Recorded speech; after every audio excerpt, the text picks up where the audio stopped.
from the city that never sleeps.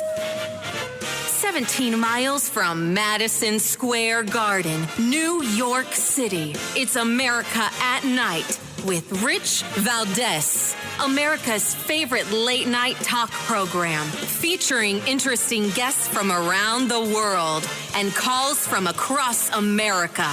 And now, here is your host, Rich Valdez.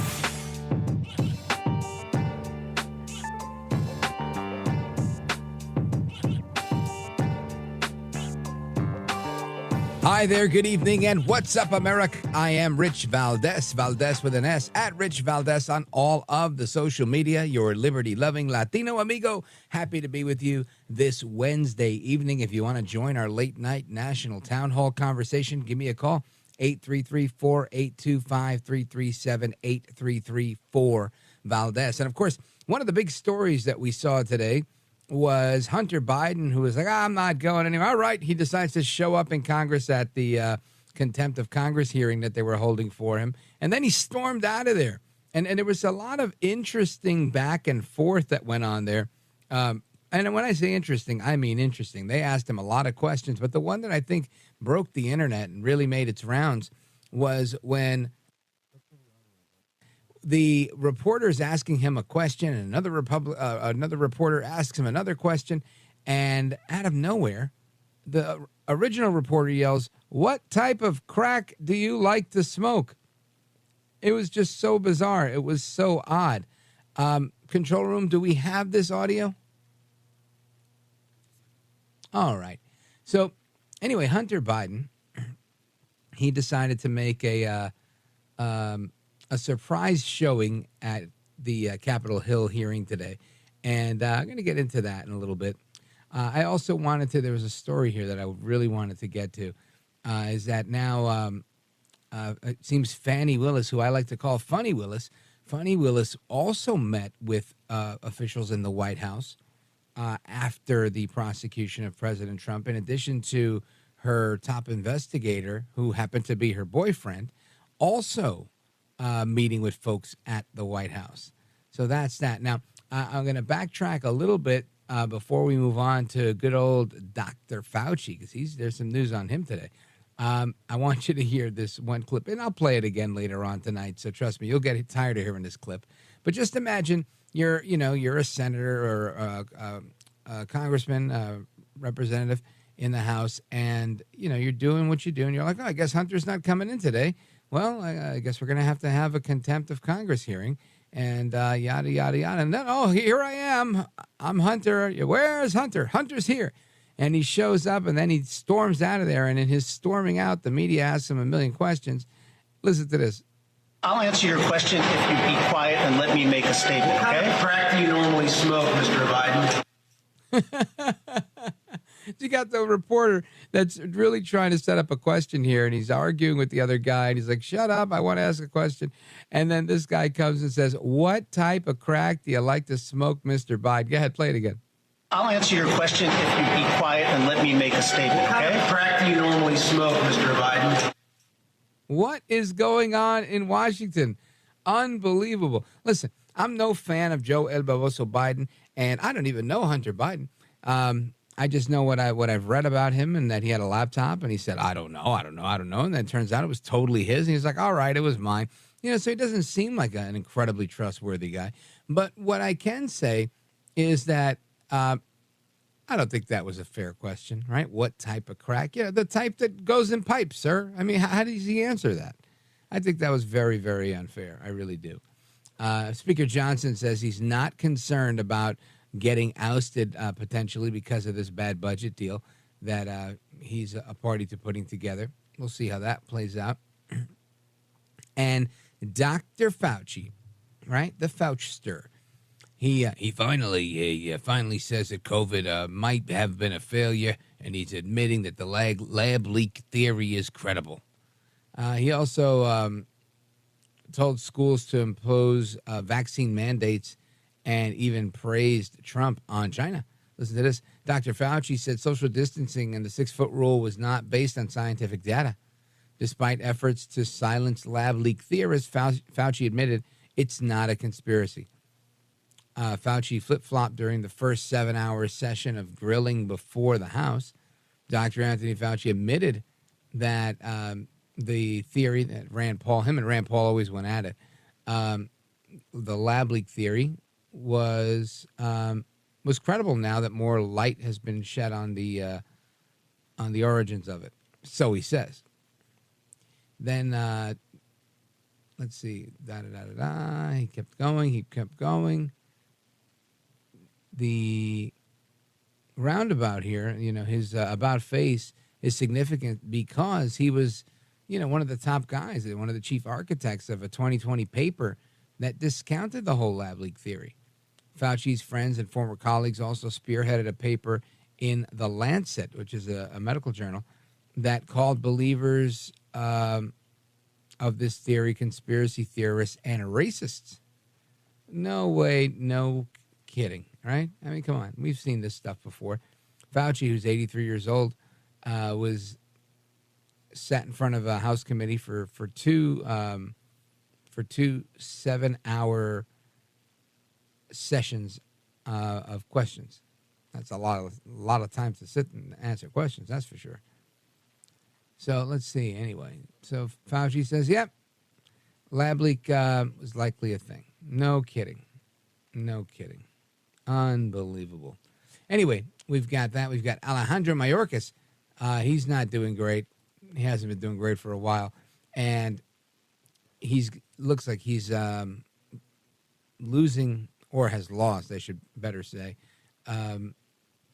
He's totally lost the confidence of those in the Senate and the House.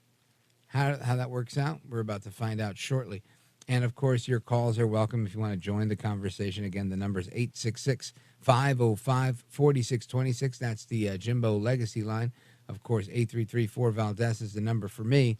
And we'll be getting into that. I also want to talk about a little bit later in the next hour something called a sleep divorce.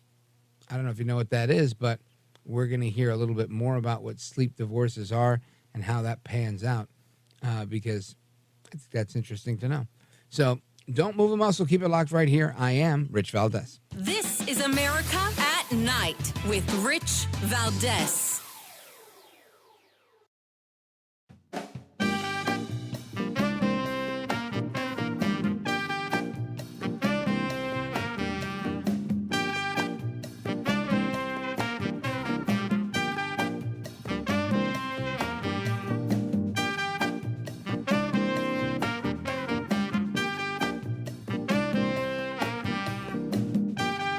By the way, your ratings are up. Congratulations. Somebody. It's always nice to check. I like to see, even if they're friends, I like to see how are they doing. Are people listening, right? That's but right. You're doing great. America at Night with Rich Valdez.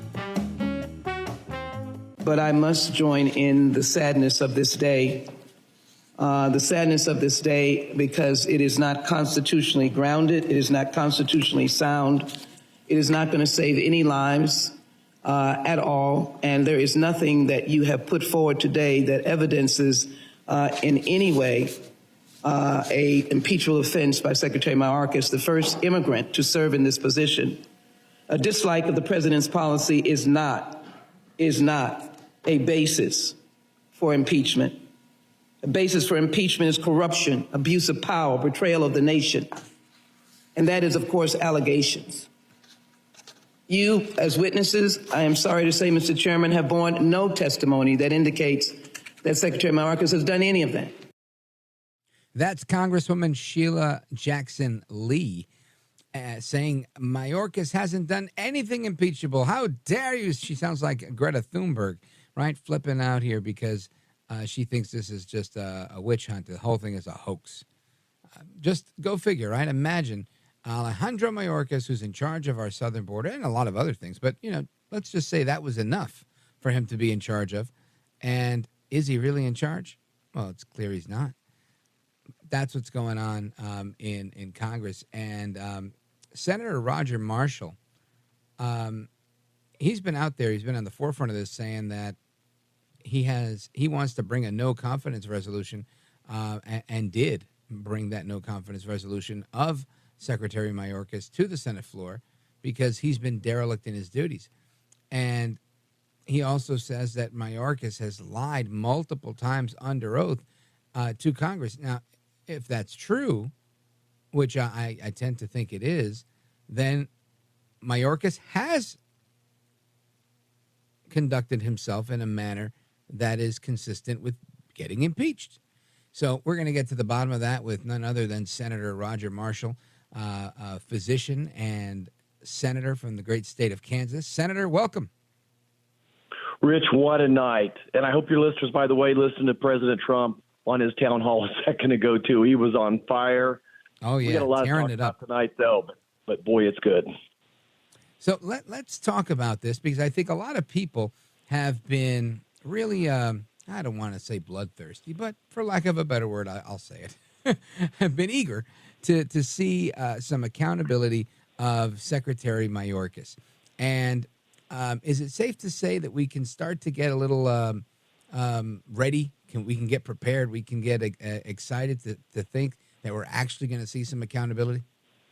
You know, absolutely, Rich. I think you nailed it, though, that the American people want to see accountability, that the number one national security threat to this country is our open southern border. Every state is a border state, every city a border state, 300,000 young Americans dead from fentanyl poisoning, and that's the tip of the iceberg. You know, your little intro there from Congresswoman Jackson, I just would respectfully disagree. The impeachment hearing is about high crimes and misdemeanors, and it's really up to that committee, to the House, to decide what's a high crime or misdemeanor. But I'm going to be very specifically here. The number one law that Andrew Mayorkas broke is the parole issues that he's doing. That he has given parole to 1.7 million illegal immigrants, groups at a time, dozens, thousands at a time. And the parole law clearly states it should be one person at a time, a case-by-case situation. He's derelict in his duties in the sense that he's not, that he's broke the law, and also he's not enforced the law. The Secure Defense Act of 2006 says he has to maintain operational control of the border. With over 1.5 million gotaways, how can you say you have operational control? That brings us to his lies to Congress when he tells us that he has operational control, that there's no crisis going on there. And we could continue this, but he's derelict in his duties. He's broken his oath. He's not kept our border secure. He's not protected us. His oath says to protect us from enemies, foreign and domestic.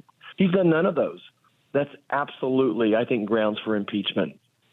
Now, let's talk about the allegations that he's lied under oath. And it seems to me like he has. He seems very inconsistent with the facts, right? People ask him questions. He says, no, that wasn't that way. He's real clear about his response, but it never really matches up to everything that we can see with our own two eyes that's happening at the border. I know that you've called him out for lying multiple times under oath to Congress. Tell us a little bit more about it. Well, I think, how do you know when he's lying? When his lips are moving. But I think when we just discuss with him, what exactly is going on when the FBI director is sitting right next to him, and he says he looks everywhere he looks, he sees blinking lights of the dangers going on across the country. Hundreds of known terrorists have been let loose in the country. I mentioned the 1.5 million gotaways already, the 26 Chinese nationals. What am I missing here? The tens of thousands of aliens of interest as well. And for him to sit there right next to the FBI director and say, there's no crisis, there's operational control at the border, I think that's the basic lie to the American people. Yeah, I would agree with that. And with your resolution for no confidence, what's the significance of that? Is it just an on the record statement saying, "Hey, we think you stink," or is it a procedural thing that would help with impeachment? I think there's several reasons that we went ahead and did it. We actually introduced a resolution last April. We're kind of waiting for the right moment to ask for this unanimous consent. We want to get the Democrats on the record. We want to get them on the record that if they will not agree with this unanimous consent, that we have no confidence in him. So the impeachment has to originate on the House side, and then if they impeach him, then it comes over to us for the trial. So we wanted to get the Democrats on record, which we did. And I think it was ironic that only one Democrat had enough guts to show up and speak on behalf of Mayorkas. Only one Democrat versus there was, I guess, a half a dozen Republicans in favor of this motion of no confidence in the secretary. And as we listened to his argument, it occurred to me that this to them is an immigration issue, but to me it's a national security issue.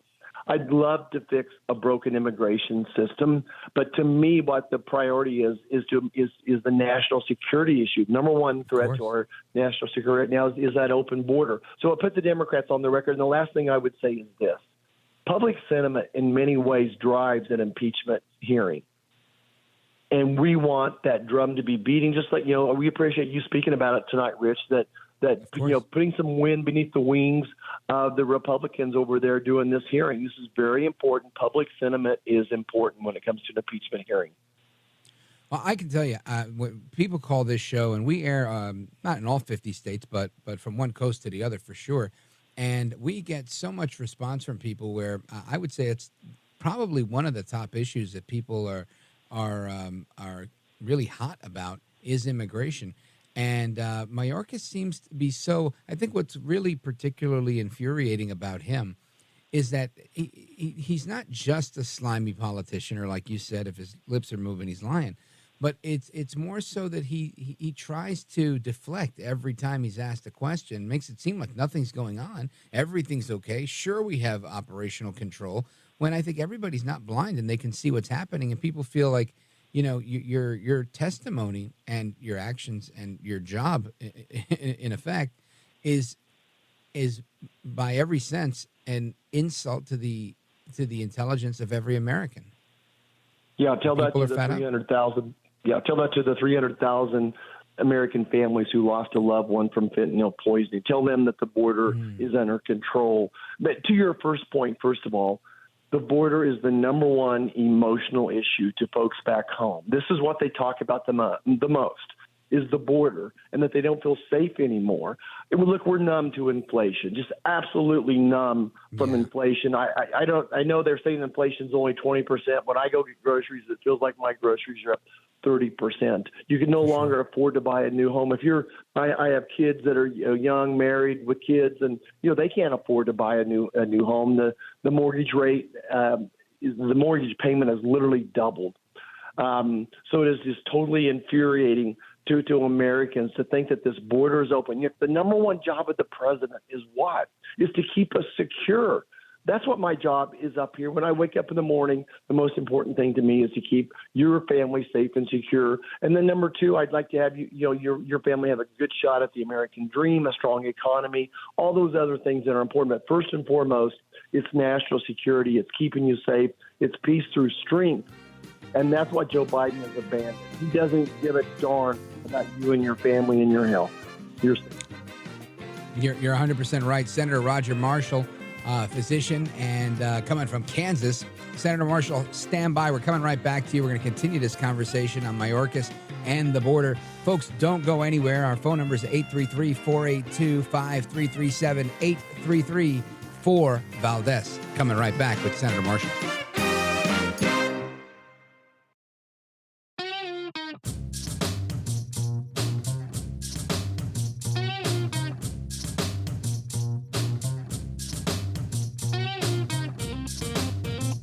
I've known you several years now. I want the audience to know what a wonderful, decent person you are. Very, very thoughtful. America at Night with Rich Valdez. I think we are interested as Democrats in providing the administration with tools that will help better manage the border. We are not interested in taking away from the administration tools that they use today to help better manage the border. And so when we talk about this topic of parole, it is very important to understand that it is used today as a way that the administration is able to better manage the flow in a planful way of individuals to the border. All right, familia, welcome back, amigos. And this is a clip that you're listening to from Senator Chris Murphy. Of course, we have one of his colleagues on, Senator Roger Marshall, who's brought this no confidence resolution and is looking to his colleagues in the House to bring forth this impeachment so we can move forward on holding Mayorkas accountable. Senator Marshall, when you hear Senator Murphy say that we're not interested in taking away Biden's ability to parole millions of illegal aliens, what's your response to that? How do you react? Rich, if you were here I'm here in my living room, my head just exploded. I had not heard him say that. But again, your listeners need to understand this. The Democrats' number one option is to do nothing. They want to maintain this chaos. The same set of laws that Donald Trump was able to get the numbers down to, I don't know, 1,000 a day, that we're now having 10, 12, 13,000 a day. Same set of laws, but the presidents manipulate them. Their goal is to get as many people across that border and into states so that they can get an extra congressman. You know, it's divvied up. We have 435 congressional districts. If they can get, an extra number of whatever it would be, 80, 90,000 people in a certain state, maybe that pushes them over to get an extra seat. There's talking about not registering these people to vote. They're just going to let them vote without any type of ID. They don't care if they're a citizen or not. This is their goal. America needs to understand the Democrats want this problem, and they're willing to let 300 Americans die every day from fentanyl poisoning in order to achieve the goal. But this parole, this is exactly what I was talking about earlier. Mm-hmm. This is the law that they are breaking. The law clearly says to use the parole, it needs to be a case-by-case basis. And instead, this president is letting tens of thousands of people in at a time on this parole. And that's why it's so important that we address that policy and figure out a way to tie Joe Biden's hands when it comes to using parole. Now, what does the strategy look like to do that? Because obviously you've got Mayorkas and Biden, and they seem to be pulling the strings of everybody else down at the border. They've turned our border agents into travel agents, letting them pick which bus do you want to get on, which city do you want to go to. And we've got a huge problem. And if we can't rein in Biden and Mayorkas, how do we actually effectuate change? You again, Rich, you're spot on. Elections do matter. What I'm learning through this process is no matter what laws we write, if you have an evil president that wants to harm this country, he's going to figure out a way to do it. Joe Biden has no regard for the law. The Supreme Court says he can't do student loans. He still does student loans. The Supreme Court tells him he can't end Title 42. He continues to work ways around it. So number one is elections matter. No matter what type of law we try to write here to tighten up these immigration laws, Joe Biden and Mayorkas are going to find a way to get around it. That's why we need to fire Mayorkas today. We need to send notice to Joe Biden that he's next. In 300 days, we're firing him. So they manipulate the laws in different ways. They just ignore the laws. Elections do matter. Amen to that. I like the way that sounds. And it's important, I think, because, obviously we got to vote these people out. But we also have, I think people are looking to folks in Congress, folks in the Senate, to bring the heat. And I think you're doing that in so much as bringing these resolutions. Ultimately, this is, I think, holding his feet to the fire, keeps the media kind of in check, where they're kind of forced to cover it, right? They can't ignore it and say that, we're doing the right thing or whatever, that, we started these problems in the Northern Triangle, or blame it on climate change, or blame it on whatever else would they like to blame it on. Ultimately, I think when this is happening, they're forced to report on it. Or is that naive of me to think? Well, Rich, I think you're right in the sense that I am seeing the national media finally starting to carry some of these pictures that you and I have been talking about. I've been at the border, I think, 3 or 4 times now, and the media refused to show them. But now, for whatever reason, they're being forced to show them. I think, number one, when you see the challenges in Chicago and New York City, in some of these sanctuary cities, that they're realizing the impact that's going on in those cities, let alone just remember what it's like in Texas when it's exponentially worse. when they're getting that 10,000, probably 3,000 or 4,000 people per day into different communities just being flooded by it. So even today, Democrat senators are walking up to me and whispering, "We hope we can figure this out. This is unsustainable. We lost another person in my community from fentanyl poisoning." Those types of conversations are happening, but we can't talk enough about it. I think that this will be the defining issue of this next presidential election. Yeah, I tend to agree with that. And let me just remind our audience that we're on with U.S. Senator Roger Marshall, Republican from Kansas. He's a physician, and he's bringing the heat. He's bringing the heat, saying that Mayorkas has lied. He's brought forward a no confidence resolution of Secretary Mayorkas to the Senate floor, saying he's derelict in his duties. And hopefully this is just the foreshadowing. It's just the beginning. Dr. Senator Marshall, I want you to stand by. I have a couple more questions for you. I'm not sure if you heard some of the stuff that Fauci's had to say, where he says, yeah, there might be some validity to this lab leak theory and other things. I'd like to pick your brain on that stuff when we come back.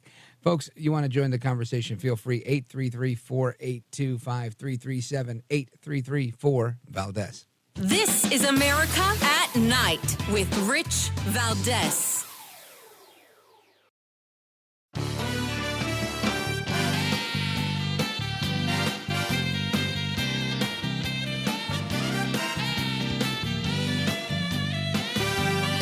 This is America. This is Night. This is Rich Valdez. You know, when they hit me with this question, Dr. Fauci was not a huge factor in my administration. He became a much bigger factor in Biden's administration. He was there. He was somebody that was in government for 40 years. He did it for 40 years. So a long time. And what do I say? You know, you've been doing this for 40 years, get out. But he wasn't a big factor with me. He was a really big factor after I left with Biden. Former President Trump on the town hall stage tonight talking about Dr. Fauci. Of course, you've got a separate debate going on with Ron DeSantis and Nikki Haley. And Chris Christie's bailed out. He's no longer in the race. Our guest is Senator Roger Marshall. And, Senator, I want to get your thoughts on Dr. Fauci. He claims that he's open to the ideas, keeping an open mind with respect to the lab leak theory that, you know, this may have been accidentally leaked from the Wuhan lab. What are your thoughts on Dr. Fauci? Yeah, I think Dr. Fauci is another person I'm surprised can sleep at night, being at least loosely responsible for the death of 1 million Americans. Look, Dr. Fauci loved gain-of-function research. For 20 years, he was working on gain-of-function research. He and the laboratory down at North Carolina University figured out how to do the protein spike. We were funding Wuhan in this particular research as well. Wuhan had even sent us an application for the research project designing exactly how they would make something like COVID-19.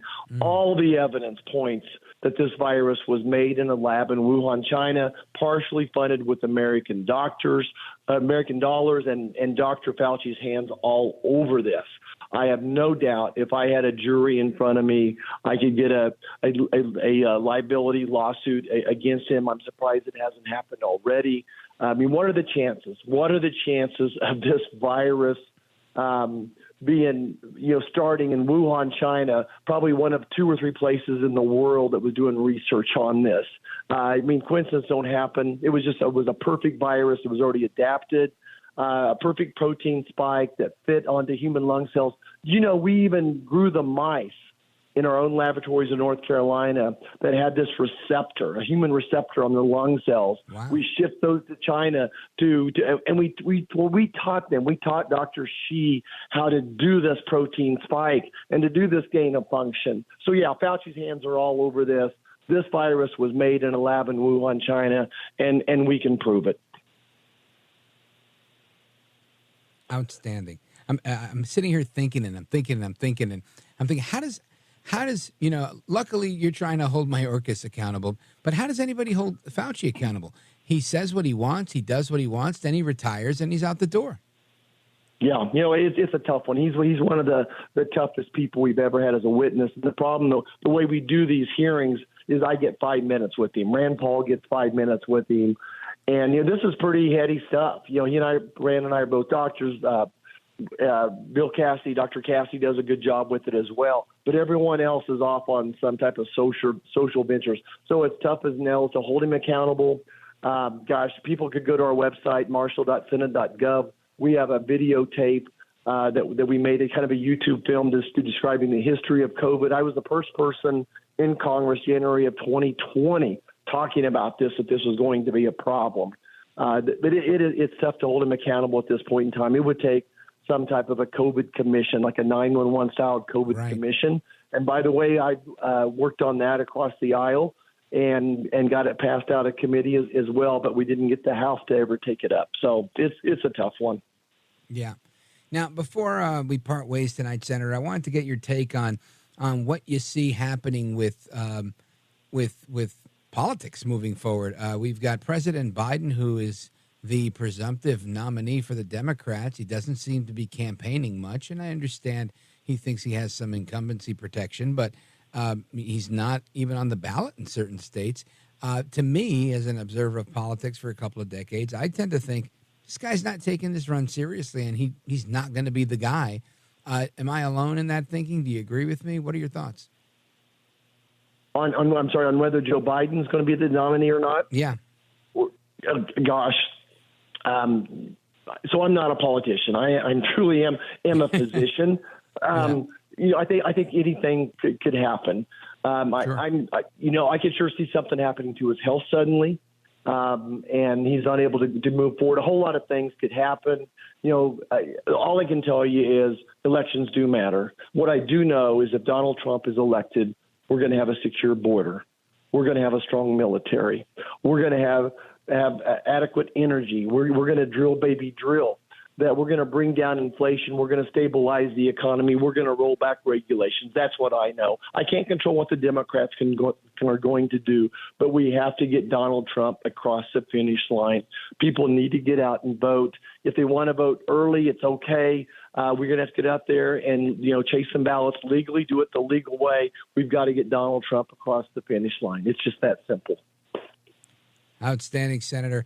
Let everybody know how they could follow you online or through your website so they could keep up to speed with the great work you're doing. Yeah, I think if you just go to marshall.senate.gov, that's the simplest thing. And certainly you do any type of a Google search for Roger Marshall, MD, Senator Roger Marshall, MD. They're going to find our Twitter and Facebook and all those types of things as well. The website's marshall.senate.gov. Well, Senator Marshall, you are a gentleman, a scholar, and a patriot. I thank you for spending some time with us tonight and helping us understand what's going on, because there's just a lot going on, and Americans are really, really interested in hearing from you, so I appreciate it. You bet, Rich. All of us patriots, we need to stand up and fight now. Thanks so much. Happy New Year. You bet. Godspeed to you, sir. Folks, we continue with your calls, reactions, thoughts, and more. Straight ahead, 833-482-5337, 833-4-VALDEZ. This is America at Night with Rich Valdez.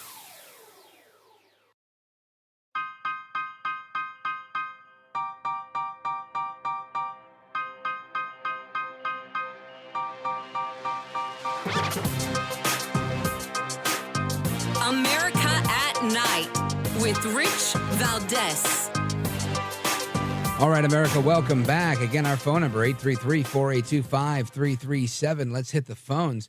I want to check in with Bill on America's oldest radio station, KDKA, out of Pittsburgh.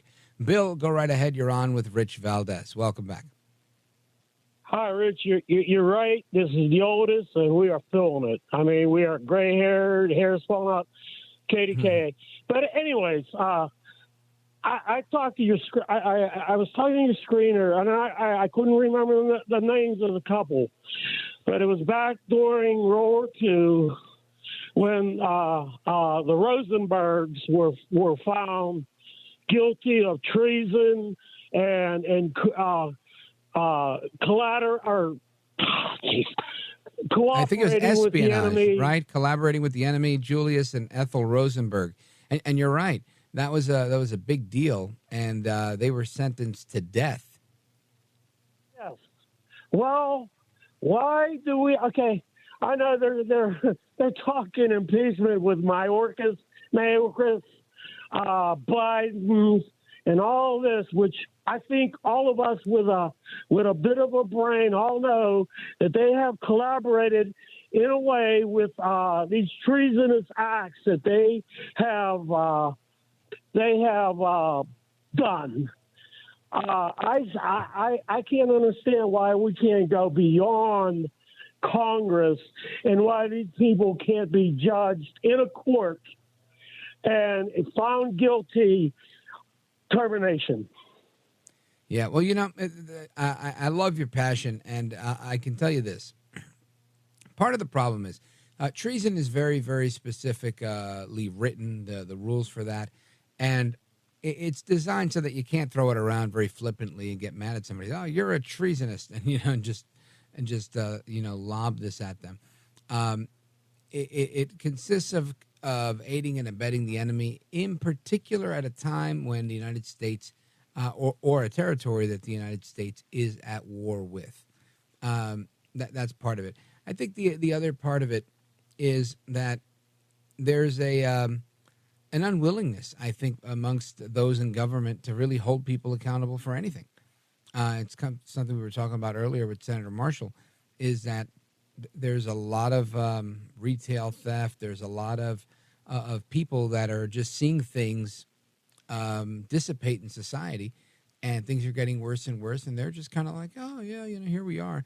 And I think that's part of the problem, where people don't they don't care as much as they used to, and I think we're seeing that with the lack of enforcement of certain laws, and that's why people act up the way they do. So I'm with you. I think we need a more harsher enforcement. I just don't know if sentencing someone to death for treason is necessarily going to be the answer. It might be a tough road to prove, a tough road to follow in order to get justice that way. That's something remains to be seen. But I think that's ultimately where we land. And I agree with you that we have to hold these people accountable. We need to know what's going on. Otherwise, we don't know what's going on, and you can't live your life in the dark, right? You've got to be able to know what's going on and hold these people accountable. So excellent thought. Good call. I appreciate it. A big shout out to Bill in Pittsburgh, Pennsylvania, KDKA. Thank you, Bill. I appreciate it. Let me see. Let's go to Paul, Boise, Idaho. Paul, go right ahead. Thanks for taking my call, Rich. Yes, sir. The first thing I kind of wanted to bring up was you got like 30 seconds before the music kicks in. Okay, the president of Harvard. I mean, what I've come up with is it's the kettle calling the thing black. Right. Pot calling the kettle black. What do you think about Mayorkas? Mayorkas is. I think I lost you, Paul. Well, Paul, I appreciate it. The music means we got to go either way. Thank you for your call. I always appreciate hearing from you. And it's about accountability, folks. It's about accountability. Will we see accountability? Will we get it? I don't know. But we definitely have to continue pursuing it. Don't go anywhere. We continue our discussion straight ahead. By the way, anybody know what a sleep divorce is? But we're going to talk about that in a little bit. Don't go anywhere, folks. I'm Rich Valdez, coming right back.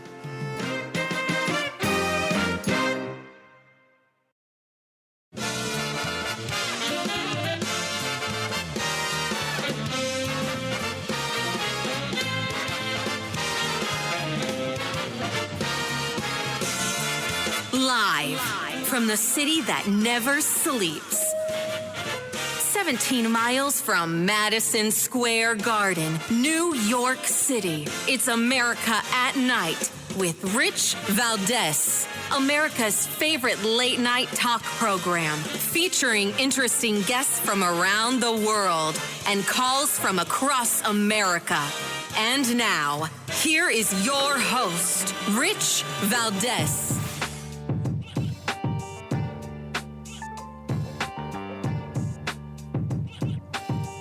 Hi there, good evening, and what's up, America? I am Rich Valdez, Valdez with an S, at Rich Valdez on all of the social media. It's hour number 2 of our program, Wednesday night. Welcome to the show. 833-482-5337 is the phone number, 833-4-VALDEZ. And Hunter Biden made a surprise at the contempt of Congress hearing that was being held because he said he wasn't going. And then he showed up, and then he stormed out of there. And reporters were asking him all sorts of crazy questions. If you were listening in the first hour, there was one reporter who literally asked him what type of crack he likes to smoke. Now, I'm not going to burden you with hearing that yet again, but just imagine, you're a former addict and you're walking down the halls of Congress and, somebody is from across the room saying, hey, what type of crack do you like to smoke? I mean, I think that's just insane to even ask a question like that. Where's the relevance of it, right? Ask something else. Why'd you lie about the laptop? How much money have you given your dad? All sorts of questions that there are to ask. Not this one. This was such a simple thing that made no sense to get rid of. to ask, you know what I mean? It didn't do anything. But anyway, that was that part. Then there is, let's see, the judge in the New York City trial against Donald Trump says, no, he will not allow him to give his own closing arguments. What a surprise there. Dr. Fauci has finally admitted that some COVID failures root back to the origins, and that this may have been a lab leak, as many have speculated on this program and others. And voila, here we are. So Dr. Fauci's correcting the record a little bit. Good for him, I guess, right? Speaker Johnson says he's not concerned that they're going to give him the boot because he has made a deal that is not very favorable to a lot of conservative Republicans. So that's the scoop on that part. And Secretary Austin, Secretary of Defense, he's still out there, right? In La La Land, I should say. And I don't mean to, I'm not trying to make light of his illness. I understand he has prostate cancer, but I'm just saying he's out there and he's not reporting for duty. And this remains to be an issue for some, a non-issue for many others. And it fascinates me that people just don't care. They don't care who's running the country, how it's being run, et cetera, et cetera. They're just like, oh, is there somebody? All right, super. Yeah, I'll take it. That stuff is crazy. Anyway, that's a little bit about what's going on there. I also wanted to talk about something I brought up earlier. We were talking a little bit about something dubbed a sleep divorce. Now, there's a recent survey from the American Academy of Sleep Medicine, and it's found that over 1/3 of couples now choose to sleep apart from their spouse. Why? Well, there's a lot of reasons why. Snoring is one, but there is an actual study. And over 1/3 of Americans have opted for something called a sleep divorce. Isn't that something? All right, we've got, let's see, most men are likely to hit the sofa or the guest room, 45% reporting they occasionally and consistently sleep in another room, compared with just 1/4 or 25% of women who have admitted the same. So what is going on? People are snoring and they're just like, look, I've had enough. Or are people, going back home and visit their family and friends and keeping people awake when they're on these visits? I don't know. But we're going to get to the bottom of all of this stuff with Jill Robin Payne. She's an author and psychotherapist. She's got a brand new book out there called Meeting People. It's Not a Game. Jill Robin Payne, welcome back. Happy New Year. Same to you, Rich. How are you doing? I'm doing wonderful, thank you. And I'm really curious about this because I snore a little bit now, but I used to snore like a wood chipper before I had surgery for sleep apnea in my 20s, and it was horrible. Then they tightened everything up with this surgery called a UPPP, and voila, they remove your uvula, they tighten everything up. There's a bunch of stitches that they put in there. You can barely snore for the next 10 years. And it pulls the skin so taut and the tissue so taut in your airway that it remains open. a lot more open than normal. So that was what the doctors opted to do for me. But a lot of people opt for the continuous airway pressure, the CPAP machine, and others. So let's talk about sleep divorces because snoring is an issue. And it's not just snoring, but it might be some other habits. Help us understand. Right. Jill Robin Payne.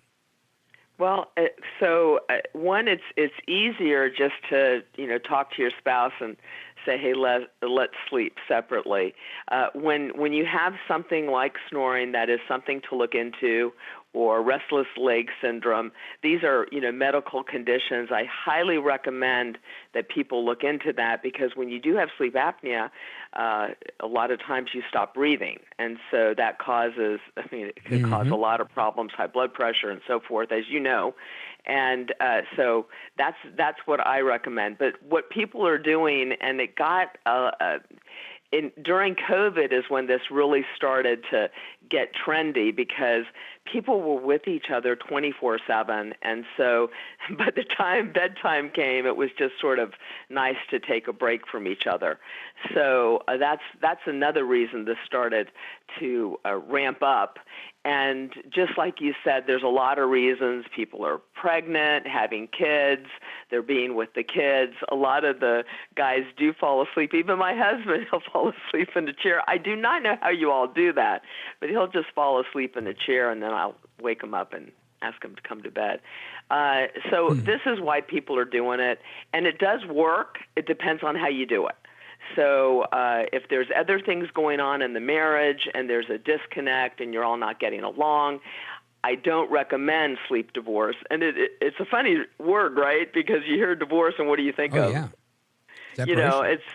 You think of separation. And so a lot of times people do this, and I do recommend sometimes, if this is happening, definitely do it during the week. And then on the weekends, you come together. But before you do this, I have a lot of couples, Rich, come in.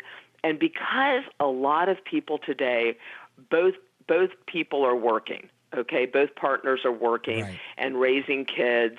And then a lot of them are on the internet late, and they use that for relaxation, which really isn't for relaxation, except they do it. And so when this happens and they don't go to bed at the same time, that sort of also is a sleep divorce. I recommend before one party goes to bed, do some pillow talk, either get on the couch together and lie down and snuggle, do it for at least 15 minutes, if not more, or watch a movie together, or do a game where you're interacting, and have some type of ritual where you're connecting. Because if you do the sleep divorce, it can cause some problems. It can cause some disconnect, because you and I know that when you touch and cuddle, that, gives this oxytocin, and it makes you feel good, and it builds up trust and connection. So these are things we have to watch out for when we're doing this sleep divorce. Well, I want to continue our conversation on sleep divorce because, again, it is a crazy word. But I think for some people, they think, well, it makes a lot of sense, right? If you're making a lot of noise, we need to sleep. I can't keep you up all night. I don't want you to be drained by tomorrow. So, I'll hit the couch or whatever, vice versa, and we'll figure it out. But at the same time, you want to be with your significant other, and you don't want to have to sleep in a separate room just to make it work so that they don't feel overwhelmed the following day because they didn't sleep enough.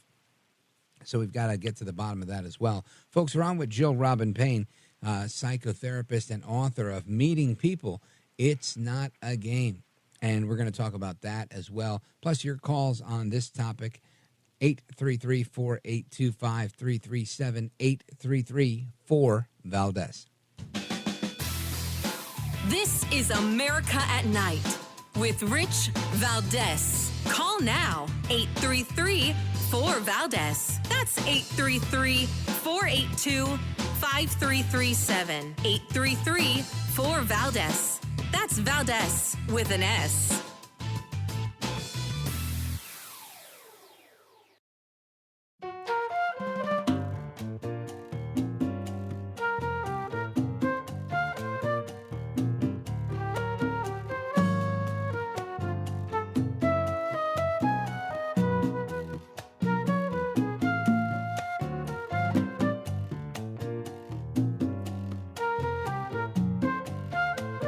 America at Night with Rich Valdez.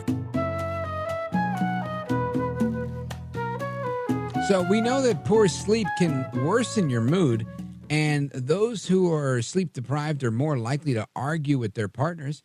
There may be some resentment towards the person causing the sleep disruption, which can negatively impact relationships. And that could be something as simple as hogging the covers.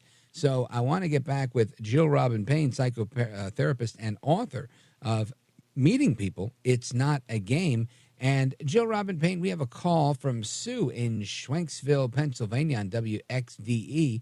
And she's got a tip on one of those topics. Sue, go right ahead. You're on with Jill Robin Payne and Rich Valdez.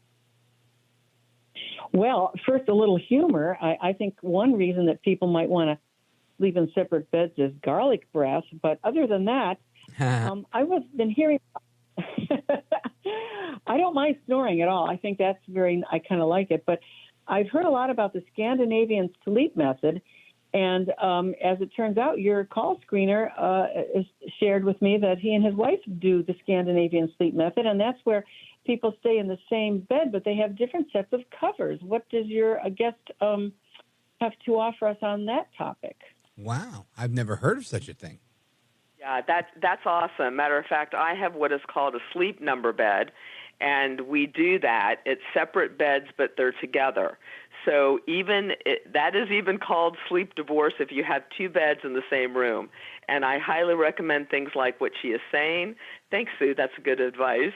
Earplugs people need to do. Some people use ear pods, and they put on some wonderful music or some meditation, and it really, truly does block out the snoring. So these are some things that you can do. You can have beds that have different temperatures because temperature is also a key. So there are some solutions to this. There are people, though, that like to sleep in separate rooms. So I highly recommend what Sue is saying, to do some of these things first, because being together is really key, because we're doing so much today. You know, we're out there working, taking care of the kids, and we need some interaction together to build that trust and that oxytocin. Makes a lot of sense to me, Jill Robin Payne. And honestly, it's I think it's an interesting phenomena, if you will, really. Some people are probably thinking, it's just sleeping. I think it goes beyond that, because I think this is a bone of contention for a lot of couples. And these innovative ways to have different temperature, different firmness, different beds, in fact, that are kind of maybe joined at the hip, are genius ways, I think, to keep the peace, if you will. So I appreciate that. Now, Jill Robin Payne, I also want you to tell us a little bit about your book, Meeting People, It's Not a Game. Tell us more about it. Right. So it's Meeting People, It's Not a Game, and it says your path to genuine connections through something called empathy, which is something that I created. We've talked about it before. It's Banter with Empathy. And actually, that's something good to do when you're having sleep divorce before you do it, to banter with empathy. I have something in my book. It's called Timing and Position. If I go down Westheimer and Houston, Texas, I can just as easily hit all red lights as all green lights. You want to make sure your partner is in tune to having a conversation, and you want to, so for the timing to be correct and him to be, or he or she or them to be in the right position for talking. So what this book does is, if people are seeking friends, partners, or lovers, that's what this book's about, and that's the first half. It tells you how to find these people, and how to keep them is the second book. So if you want to have a partner or a lover, it tells you how to keep it sizzling. If you want to have a friendship, it tells you how to get the friendship even deeper. And people are having trouble with this in today's age. You would not believe that. I was just talking to somebody today, that she had ghosted this person, and she said, oh, that's okay to ghost because you can always come back, and that's called zombied, and that's okay. And so I was talking to this individual, and I was saying that actually more etiquette is to not burn your bridges. And so you know that in Rich, in business, you end on a soft note so that you can always come back. You keep it open. But in today's age, they do what is called ghosting, and that's okay because they can come back as a zombie. So in this book, it sort of shows you how to dress, how to act, what is appropriate in texting, how much texting should you do, and I really, really highly recommend face-to-face. I was talking to another person today that face-to-face in sales is the best way to get a sale done, and no matter where you read it, face-to-face is the best. And if you're texting, you're going to become good at texting, and you need to practice more communication, like what we're doing on the phone, we're talking. And so there needs to be more of that, and there's not. So that's what this book is about. It's getting people to live in a world of technology, and instead of having technology control you, you control technology and use it when you need it. Meeting People, It's Not a Game by Jill Robin Payne. Now, Jill Robin Payne, let everybody know how they get a copy or 2 copies of the book. Okay, well, you can go to Amazon or Ingram Spark. That's where it's on right now. And then you just go there and you just put down Meeting People, It's Not a Game, Your Path to Genuine Connections Through Empathy. Outstanding. And if people want to follow you online, what's your social media handle? It's Jill Robin Payne, and then also you can get me on. I'm going to make sure I've got it right. It's Linktree Jill Robin Payne, and that has everything on it.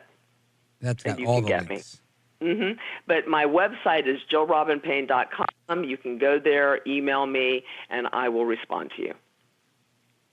Outstanding. Well, you're one of the best in the business, Jill Robin Payne. I highly recommend you. I've been on the invisible leather couch many times with you, and you've always given me the best advice possible.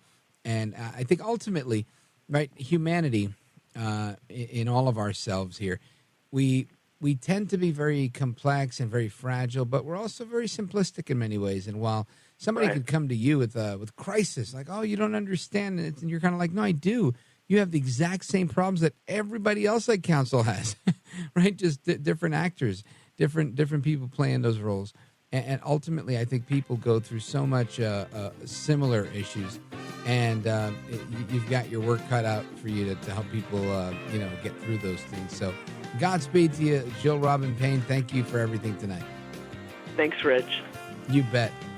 Folks, we continue our discussion. We're going to start Open Phone America very, very shortly, so you can start calling in now, and we're going to continue our political discussion. Don't go anywhere.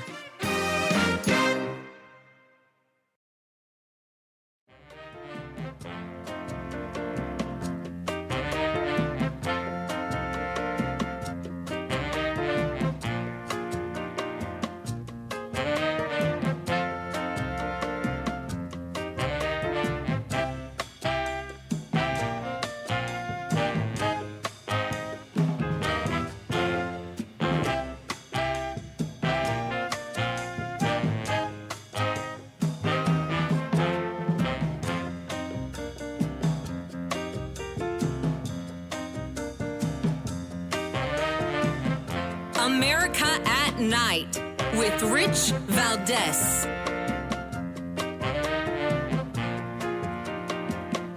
All right, America, welcome back. Rich Valdez, and happy to be here with you. There's a clip of audio I want to direct your attention to because I think it's so interesting.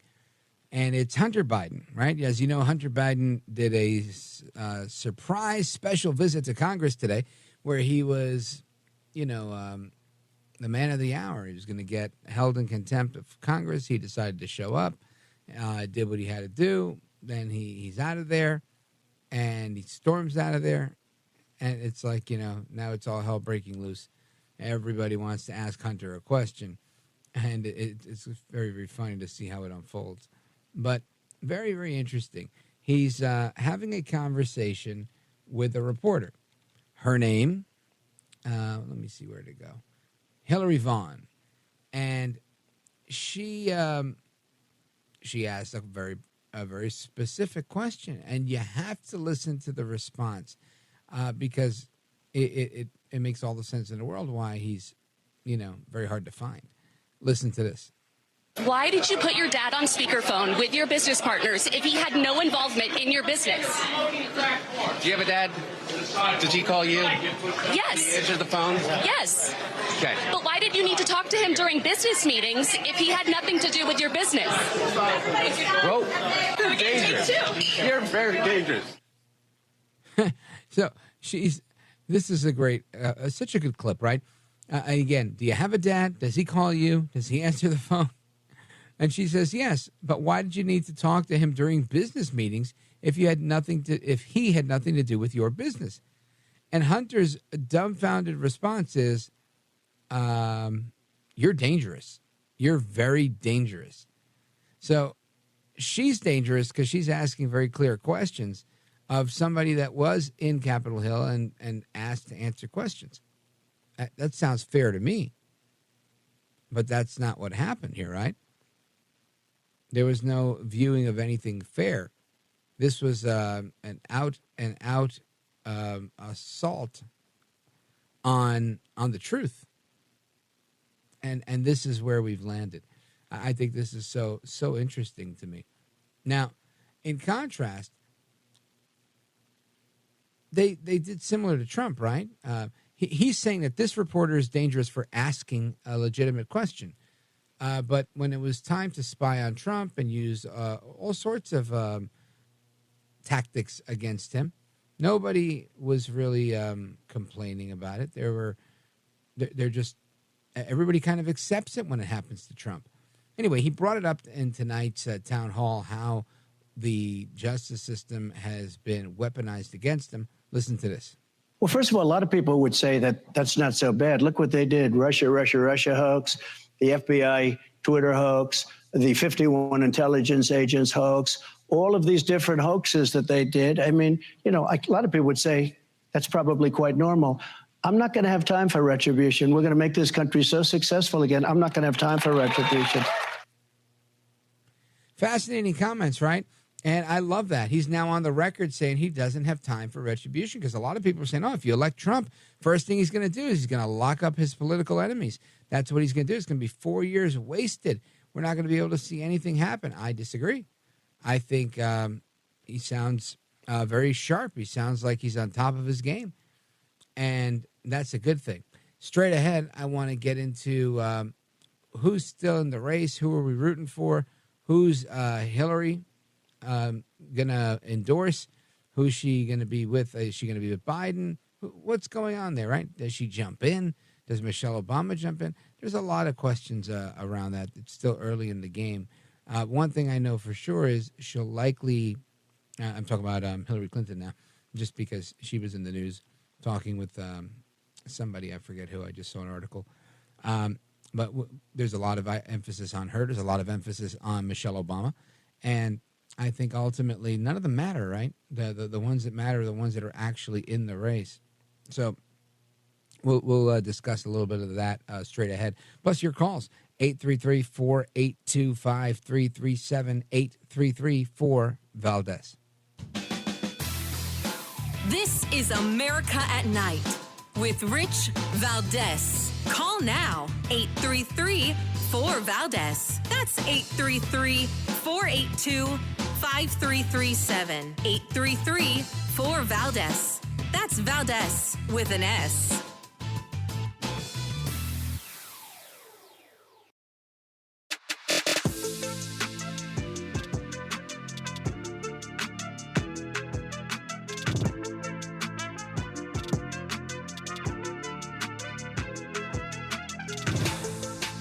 My hands across America to the liberty-loving Latino, Rich Valdez. This is America at Night with Rich Valdez.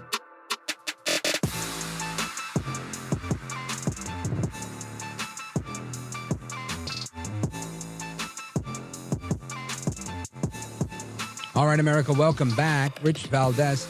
And I want to talk about somebody that I was in his employ, Governor Chris Christie. He was governor, and I served in his administration. And I can tell you, Governor Christie's a very, very eloquent guy. He's a very he's a shrewd politician. But in this particular race, it seemed like he was not trying to be shrewd as much as he was trying to attack. Right? He was on attack mode, going after former President Donald Trump. And as I suspected early on, if he didn't let his light shine, if he didn't let his personality come through and really have something to be for, as opposed to just being against Trump, he wasn't really going to get the gravitas that he needed to succeed. And I think that's where we are today, where Governor Christie announced that he is no longer in the race for president of the United States. And we do have some audio on that. Listen to this. And it's clear to me tonight that there isn't a path for me to win the nomination, which is why I'm suspending my campaign tonight for President of the United States. I know, and I can see it from some of the faces here, that I'm disappointing some people by doing this. People who believe in our message and believe in what we've been doing. I also know, though, it's the right thing for me to do. Because I want to promise you this. I am going to make sure that in no way do I enable Donald Trump to ever be president of the United States again. And that's more important than my own personal ambition. Got it. All right. So there's Governor Chris Christie making his announcement, saying that, he thinks there's some people that are obviously disappointed. And, of course, and then there were people that were thrilled, right, saying it's about time, get out of the way. We'll see how that goes down. Tonight, Governor DeSantis squared off against Nikki Haley, and we'll hear a little bit about that shortly. We'll also get into some of that, as we get more of those clips from this evening's debate. We'll break that down tomorrow as well with some post-debate analysis. But that wasn't the end of Governor Chris Christie. He went on from there. Listen to this. Go right ahead.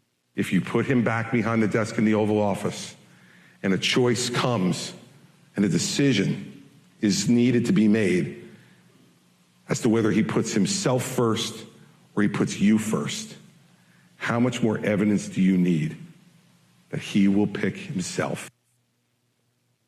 So Christie continued to take shots at Trump. He says Trump can't be trusted after saying, how much more evidence you need. Listen to this one. Our country is angry. It's divided. It's accomplishing little. And it is leading our citizens to be exhausted. Now, here's what I'll say. I don't agree with the messaging that Governor Christie used. I tend to support President Trump. I think that he's good for this country. He's good for our economy. He's good for a lot of things. But I have to say, Chris Christie didn't even seemingly try very hard, right? Whether it was the practical part of the campaign or the rhetorical part of the campaign, it just didn't seem like he was trying very hard. He mentioned a number of things that I think people weren't extraordinarily dissatisfied about, and that's why he was able to fizzle out how he did, because he was paying attention to something that not everybody else was paying attention to, my opinion. And this is why he says, you can't trust the Trump team. I think it's the exact opposite. I think they've spent so much time in the sun and out there on the campaign trail that this is where they are. And daylight is the best disinfectant. And I think ultimately when Chris Christie puts himself out there, we see what he's about, and he's not about anything right now. And this is a guy who can have substantive ideas, but he's not about any ideas right now. the light is shining on him, and he's just showing that he's here just to be anti-Trump. So when he says that, Trump can't be trusted, I think people look at that and they say, you know what? I think it's really you and the rest of the Trump detractors that, quite frankly, can't be trusted. And he wrapped up saying that Republicans need to take a stronger stance against Trump. I don't know if this is necessarily true. I would say that it's not true and that I disagree with it. But I'm curious to know your thoughts on it, and I want you to hear Christie and his final thoughts. And anyone who is unwilling to say that he is unfit to be president of the United States is unfit themselves to be president of the United States. So that's Governor Christie. Now, he was caught on a hot mic where he thought it was off, saying a few things that were interesting. And we're going to talk about that in the next segment because I think it's really, really eye-opening, if anything, so that you could see a little bit about what's what and who's who. So keep it locked right here, folks. 833-482-5337, 833-4-VALDEZ. This is America at Night with Rich Valdez. Call now, 833-4-VALDEZ. That's 833-482-5337. 833-4-VALDEZ. That's Valdez with an S.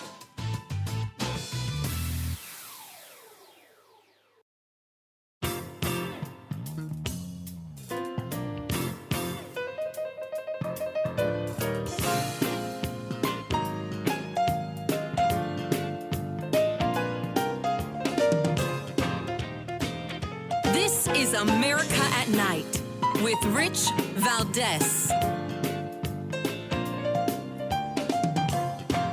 So Governor Chris Christie is out of the race. And, of course, there was a separate debate where DeSantis and Haley were debating each other in Iowa, days before the Iowa caucuses. And there was a moment this evening where Governor Christie thought that this was it for him, that, he was in private, that the microphones were off, and he was heard on a live mic predicting that Nikki Haley is going to get smoked in the race against Donald Trump shortly before he bowed out of the race himself. And this is according to thehill.com, that a lot of people see as something that might help Haley's campaign. The hot mic comment from Christie was quickly touted by Trump as well as Ron DeSantis. Each have battled to slow down Haley's momentum ahead of the Iowa caucuses, obviously, on Monday, and the New Hampshire primary later this month. And let's see. He says, look, she spent $68 million so far just on TV. $68 million so far. $59 million by DeSantis, and we spent $12 million. Who's punching above their weight and who's getting a return on their investment, So he's, doing a little shop talk there. And we have a clip of this audio, but I just want to give you the context of it, that, he's, doing some political analysis. I just don't think he thought he was going to get caught out there this way. Listen to this. They don't want to hear it. We know we're right, but they don't want to hear it. Right. And there's, we couldn't have been any clearer. Right. We couldn't have been any more direct or worked any harder. So, and let's not forget she spent $68 million. Yeah. We spent when you give land to China and places like that. Yeah, that's what you get. Yeah. Yeah, look, she spent $68 million so far, just on TV. Spent $68 million so far, $59 million by DeSantis, and we spent 12. Who's punching above their weight and who's getting a return on their investment, And she's going to get smoked, and you and I both know it. She's not up to this. She hasn't even been. And she's still 20 points behind Trump in New Hampshire, right? Yeah. And he's still going to carry Iowa, right? Yes. I talked to DeSantis called me, petrified that I would. He's probably getting out after. Oh man, it was just getting good, right? In Spanish, we call that bochinche. The cheeseman was getting good. DeSantis called me petrified. I want to know what DeSantis was saying, petrified. I guess wondering, who he's going to support, who he's throwing his supporters to. I don't know if that was it or not. That's what I would think it's about. But I'm curious to know how that goes and what ultimately happens. We'll see. We shall see. I don't have the answers to that. I do know that he's out, and that's news that we can use, right? Because it ultimately affects everybody else's race. He was able to dominate so much media headlines despite not dominating any polls, right? Which I thought was interesting. He was able to get those headlines. He was able to get the "We Hate Trump" crowd galvanized, and I don't know if there's another person that could pull that off that way. We shall see. Anyway, interested on your calls on this topic and more. I also wanted to let me see. Where's this other one that I wanted to do? Well, we'll leave that for a little bit later. But actually, we have time. I want to do cut number 30. Governor Ron DeSantis. He slams Nikki Haley as unreliable during his debate. Listen to this. I debated the governor of California, Gavin Newsom. I thought he lied a lot. Nikki Haley gives him a run for his money, and she may even be more liberal than Gavin Newsom is. We are in a situation here in Florida, and as Republicans, you need somebody that is going to be in there and fight for you. And Nikki Haley, anytime the going gets tough, anytime people come down, she caves. When you need someone standing and fight for you, don't look for Nikki Haley. You won't be able to find her if you had a search warrant. Search warrant. That's funny. I thought that was pretty good. Now, of course, Nikki Haley, she came back at Trump, and we have a clip of that. Listen to this. I wish Donald Trump was up here on this stage. He's the one that I'm running against. He's the one that I wish would be here. He needs to be defending his record.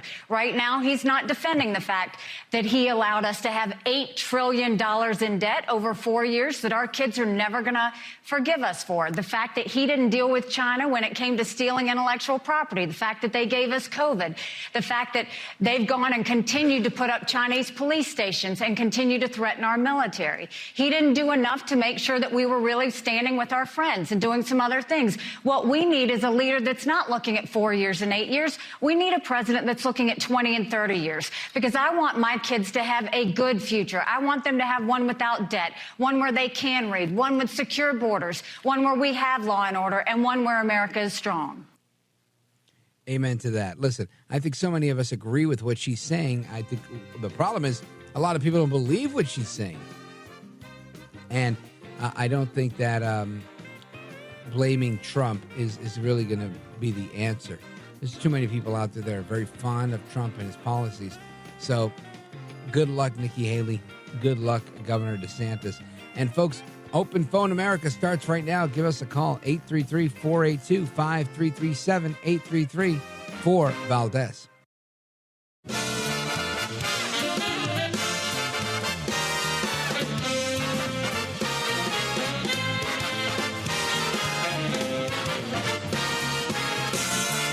Live from the city that never sleeps.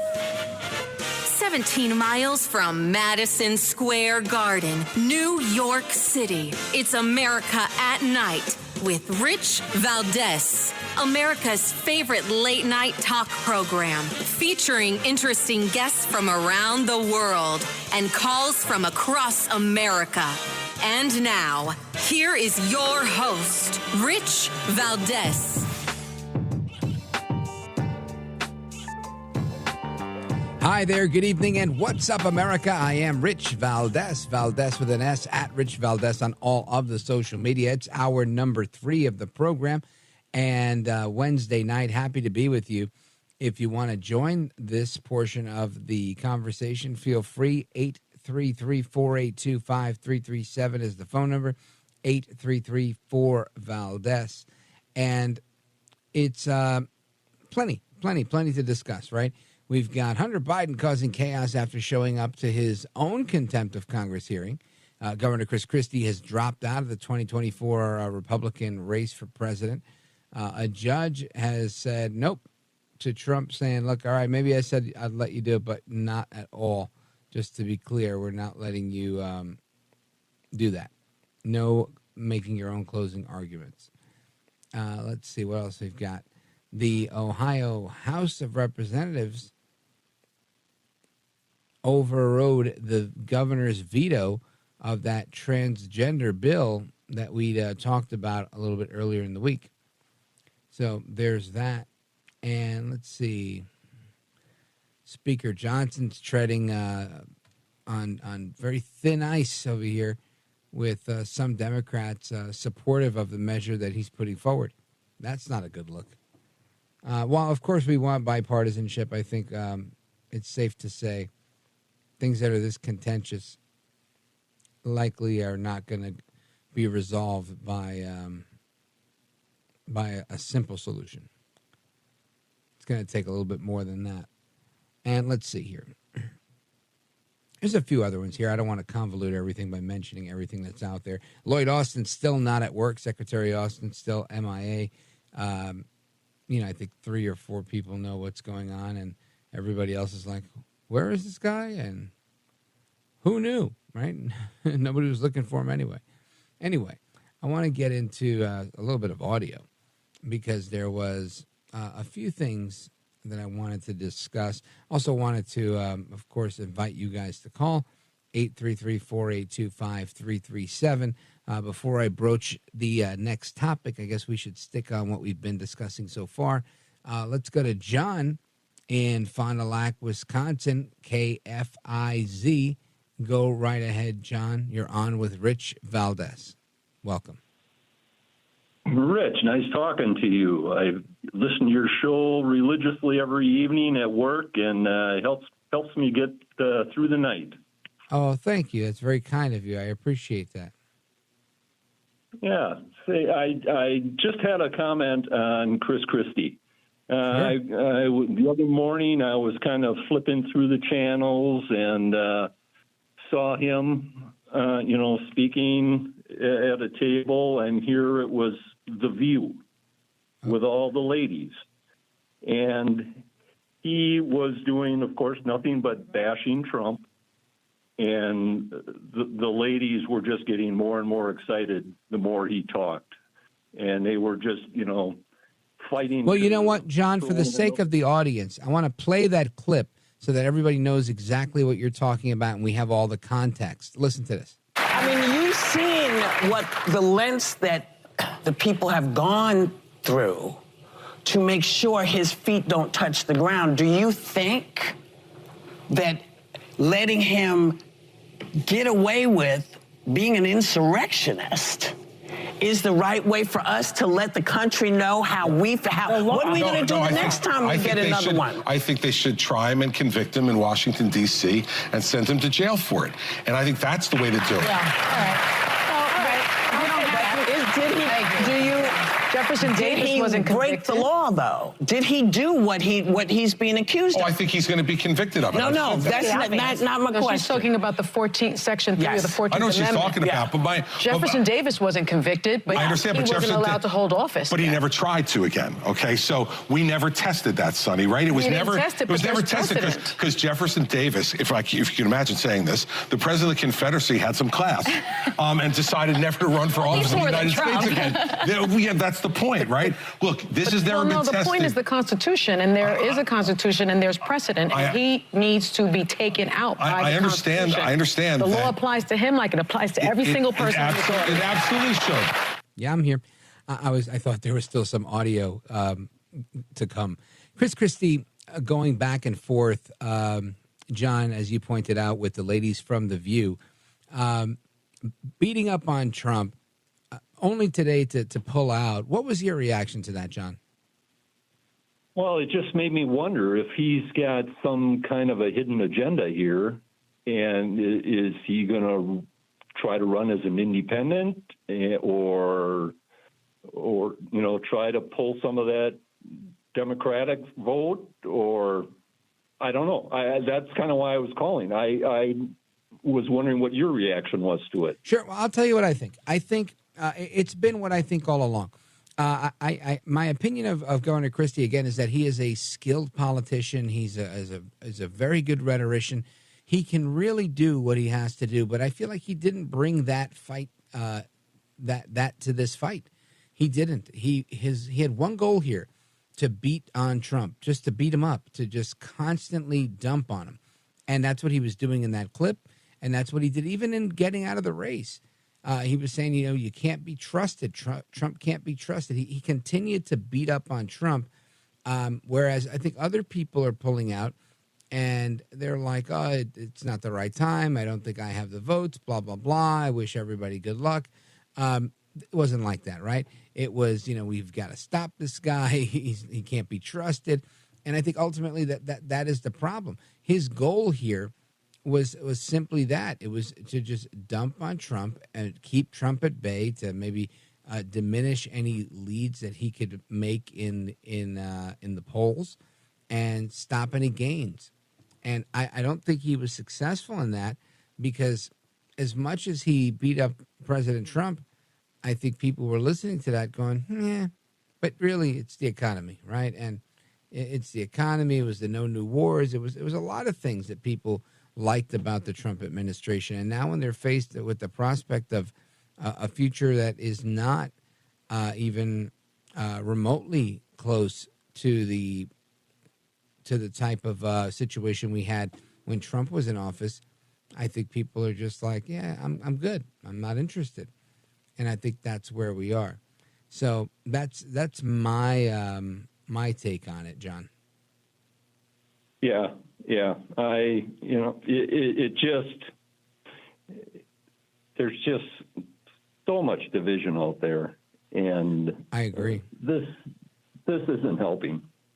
Yeah, right. I agree. It isn't helping, and that's why I think you need to run an earnest campaign where even if you lose, it's okay, because you're saying, hey, you know what? I think we need to talk about this, and people can't talk about this, right? Or whatever issue you want to bring to the forefront. And ultimately, that's what people want to talk about is usually there is some consensus amongst people of why they want to have this particular discussion, whether it's the economy or the border or whatever. And I think that was grossly missed or overlooked in the current conversation. At least that's my thought. John in Fond du Lac, Wisconsin, thank you for your call. We'll continue with your calls and more straight ahead. Don't go anywhere. This is America at Night with Rich Valdez. Call now, 833-4VALDEZ. That's 833-482-5337. 833-4VALDEZ. That's Valdez with an S.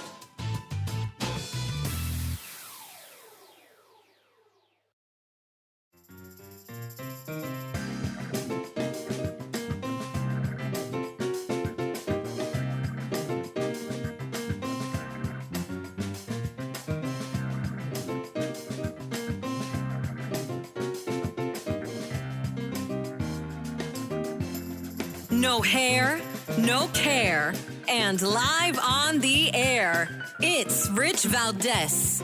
Call now, 833-4VALDEZ. That's 833-482-5337. 833-4VALDEZ. That's Valdez with an S. All right, America, welcome back. And we continue with your thoughts, opinions, and comments on what we've been discussing, which is the departure of former Governor Chris Christie from the 2024 race. And let's see, where did I leave off? With Addie. She's in Charleston, South Carolina. Addie, welcome. You're on with Rich Valdez. Oh, thank you for taking my call. My I pleasure. just want to tell you something. Sure. I just got to tell you, Chris Christie, now I'm formerly from New Jersey, but Chris Christie has a problem with Mr. Trump because, number one, now wait a minute, I got to get my thoughts together. He was kicked off because he was not picked as his AG. He wanted to be his AG. And another issue was Mr. Trump's son-in-law, the one that's he's the Jewish fella. Yeah, Jared Kushner. I think I know where you're going with this. And what eventually happened was Christie, when he was a prosecutor before he was governor, prosecuted a pretty large case, and one of the litigants in that case was Jared Kushner's dad, and he ended up winning a conviction on that case, and put Mr. Kushner behind bars.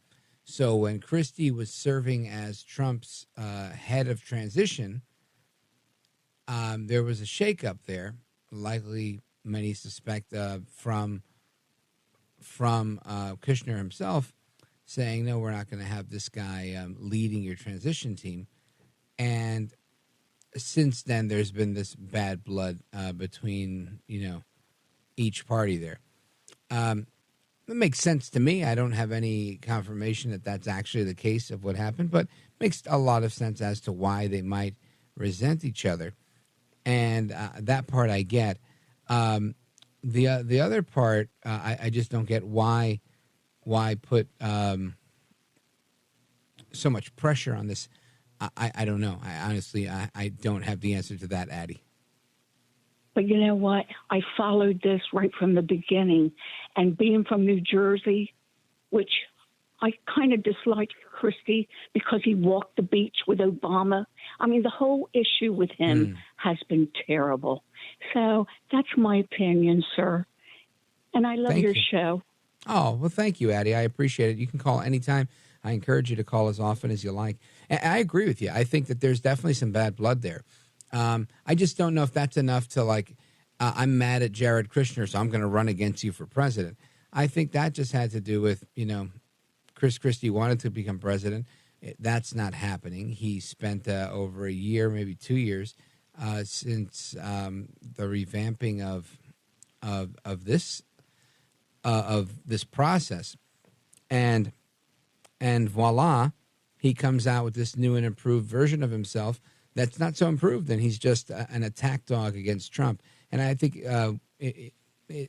it's not well served, is my thought. But I appreciate your call, Addie. Really, really do. Big shout out to everybody listening on WTMA in Charleston, South Carolina. Let's see. Let's continue with Joe. Joe's in Salem, Arkansas, KSAR. Joe, go right ahead. You're on with Rich Valdez. Welcome. Yeah, Rich, 2 items there. That Chris Christie, like a lot of rhinos and the Democrats and all, he's a sore loser. You can really tell the way he acts. Now, if they like to accuse Trump of lying all the time, I don't know of any discernible lies myself, but there may be a few. And if he has told a couple of them, it's because he got it hanging around with politicians. Politics means many bloodsuckers. And so and I agree with you earlier. It's the other way around. They're all liars, and then they point the finger at him. But anyway, I'm glad he's getting out. That's one good thing he's doing. And then back to the let me say something about the sleep divorce. Oh, sure. A lot of this, I thought I was the only one that slept on the floor when I got in, so I could see my kids and try to keep peace. I'm talking with a lot of men that have done that very same thing, and the wife, she's no longer manipulating and controlling, so she ends up 70% in Missouri. When I lived up there, was the women filing. They're much more. I mean, the man is more apt to stay in the marriage and just do what he has to do. But it reminds me of the song I was telling Tom. There's a good song people need to look up. It's hilarious. Vince Gill and let's see, Rodney Crowell. That's the best version. I think there's 2 or 3. But they got a song called It's Hard to Kiss the Lips at Night That Chew Your Ass Out All Day Long. It reminds me of, I don't know if it's a proverb or a psalm, but it says it's better to sleep on the roof of your house than under the roof with a quarrelsome wife. And I remember reading that as a young man, and I was like, really? Sleep outside on the roof as opposed to inside with your wife because she's nagging you or whatever? And, the longer I was married, the more I understood that. And of course, I think, what you bring to the table comes, is part and parcel of it, But fascinating how the wisdom literature of the Bible even points stuff like that out. So thank you for your call. I appreciate it. Joe in Salem, Arkansas, KSAR. And we'll continue with the rest of your calls straight ahead. I think we're a little too tight to bring you in now. I see Phil is on the line and Joey's on the line. But if we go to those calls now, you'll be interrupted by the music momentarily. So I want to take this time to, again, remind you that we're doing Open Phone America, and you're welcome to call. The telephone number is 833-482-5337, 833-4-VALDEZ. And if you missed any of the interviews, like tonight, we had Senator Roger Marshall and Jill Robin Payne talking about sleep divorce. If you want to hear any particular interview we did, and whether it's a replay or you might have missed it or only caught the tail end of it, just go to the website, richvaldezamericaatnight.com. richvaldezamericaatnight.com is the website, and I encourage you to go there. We're going to come right back to the rest of your calls on Chris Christie and everything else that we're talking about straight ahead. Don't go anywhere. I am Rich Valdez. And also, feel free to chime in on your thoughts and opinions on the social media. I'm checking those during the commercial breaks. And, sometimes it's the usual people that aren't fond of me and they like to say mean things. That's fine. But every now and again, you get a nugget of wisdom or somebody with a really cool take on something. And I love hearing those things, and I love sharing them with you as well. So we're doing that straight ahead. Don't go anywhere.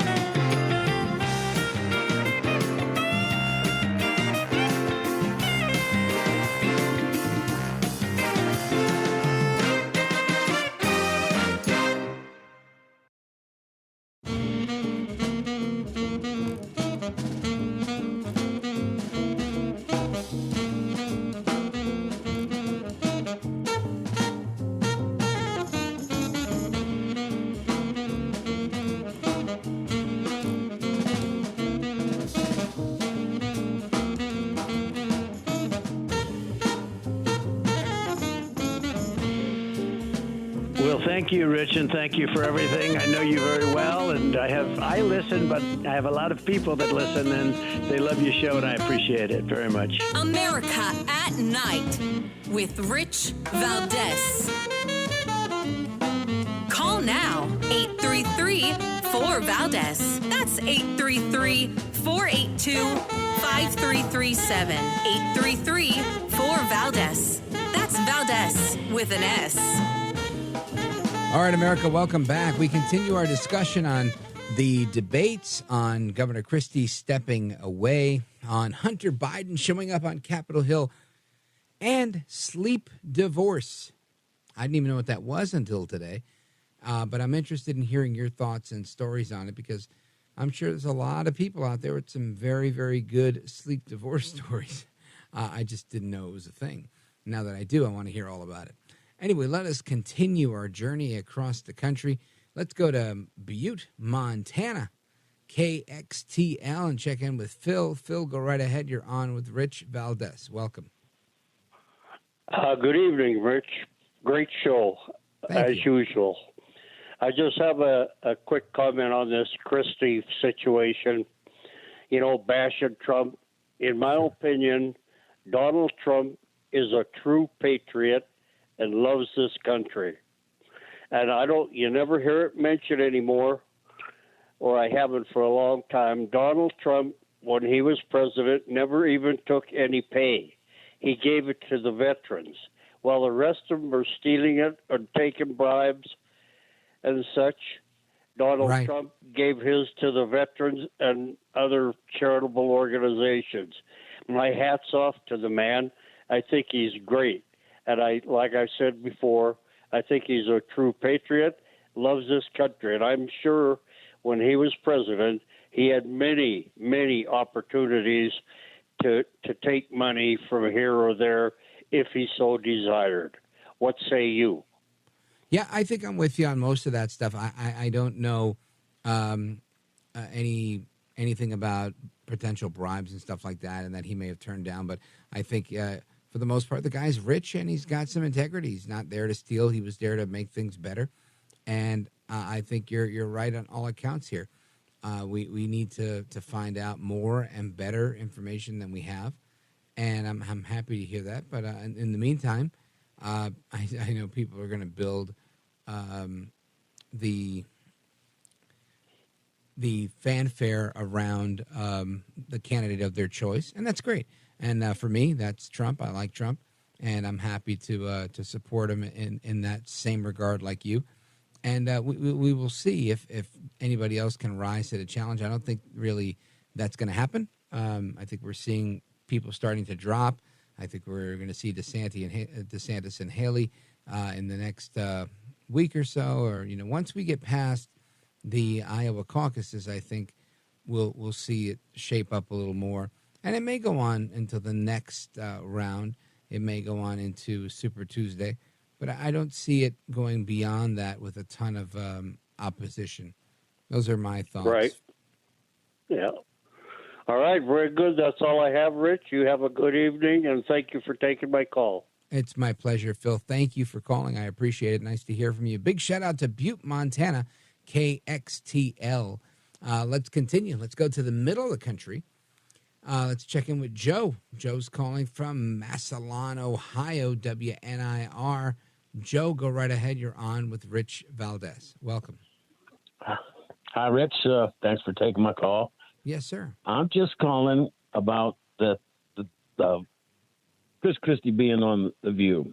If he doesn't say what he said on there, they'd run him out on a rail.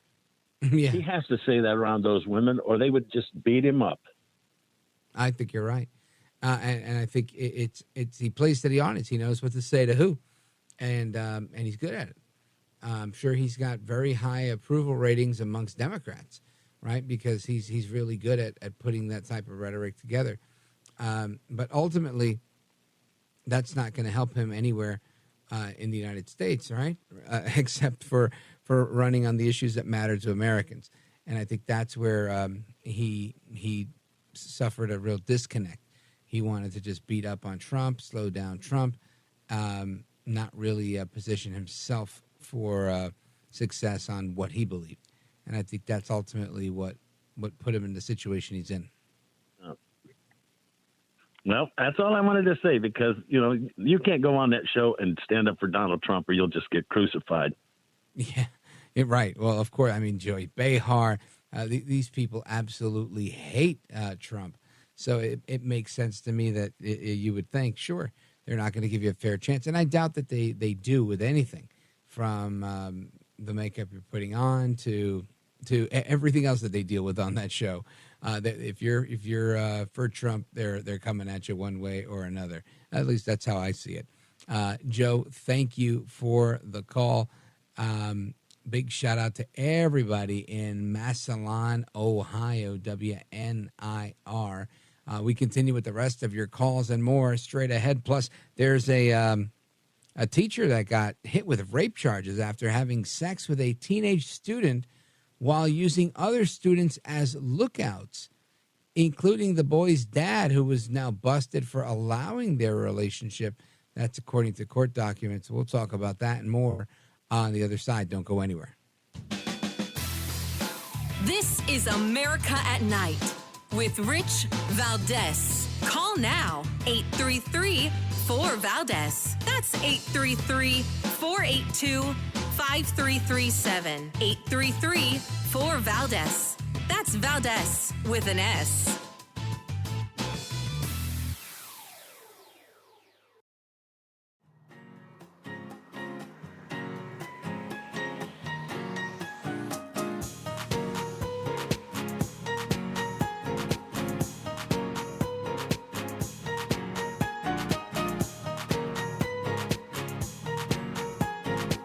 Rich Valdez, who, again, will do a fine job, and I know you'll enjoy listening to it. This is America at Night with Rich Valdez.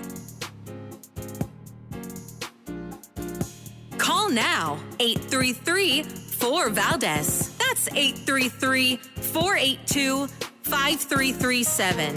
833-4-VALDEZ. That's Valdez with an S. All right, America, welcome back. And New York Post is reporting that a teacher was slapped with rape charges after having sex with a teen while using other students as lookouts. The boy's dad was also busted for allowing the relationship to continue. And this Missouri teacher, she's been charged with statutory rape for allegedly having sex with a 16-year-old boy while other students served as lookouts. The boy's father also is facing felony charges for condoning and it says here disturbing the relationship. I don't understand how you get charged criminally for disturbing an illegal relationship. But anyway, LaQuay High School math teacher Haley Clifton Kamek, 26 years old, was arrested in Garden Ridge, Texas on Friday after she was suspected of fleeing the state of Missouri to avoid arrests and other accountability measures. And that's according to the police. Wow. Isn't that something? These allegations of sex crimes were committed by Ms. Clifton Kamek, started after December 7th of last month. Fellow students alleged that the illicit relationship with the school's resource officer, reported it to the school resource officer, who immediately contacted the county sheriff's department, and court documents followed pretty quickly after that. A fellow student reported that the alleged relationship occurred and that there were lookouts. That's crazy, right? Using other students as lookouts.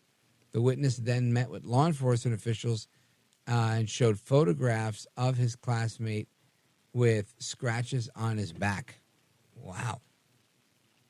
Hot and heavy. And honestly, not a horrible-looking person, this teacher. Don't understand why she couldn't find a guy her own age. Anyway, the witness also claimed the math teacher had been in trouble with school administrators in the past for being too close with students.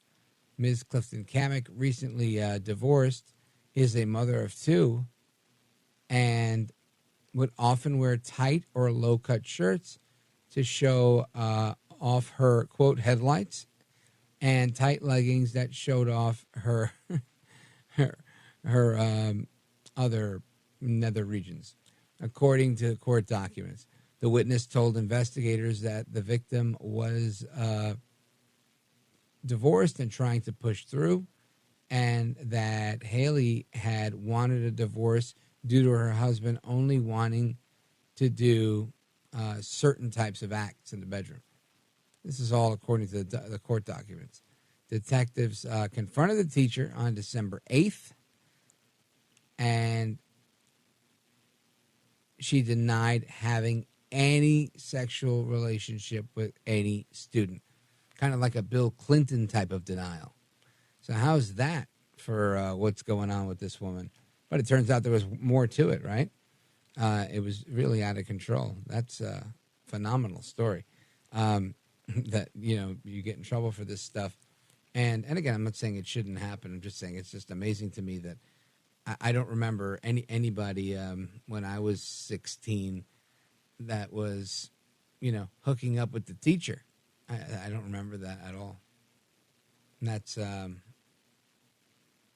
that's just a fact. Anyway, we're going to get your thoughts and opinions on this stuff and more straight ahead. But let's check in quickly with our buddy Frank in Evergreen, Montana, listening on KOFI. Frank, what do you think about this teacher who's been arrested for fornicating with a student that wore a funny hat? Oh, it's disgusting. Oh, hey, Rich. Yeah. I wanted to talk about the Civil War. Yeah. And the fighting for. By the way, he wasn't wearing a funny hat. That was just a joke. Slaves. The emancipation of the slaves didn't really come into focus until Lincoln was really starting to lose his butt. And just before his second term as president, when he was running, he had to free his own slaves. And he knew something was coming down wrong. And he also got rid of his alcohol in his shop and everything. He was starting to go teetotal with the women's movement to abolish alcohol. And but it's anyways, it's a strange set of events. But at the beginning of the Civil War, there was a lot of gold in the South. And, there was a gold nugget that was about 17.5 pounds in North Carolina. There was a lot of mining discoveries, and the North didn't have all that. And then, right. And then the South had production of clothing and cotton mills, and they wanted their separation from the U.S. The North, but it wasn't all about slavery.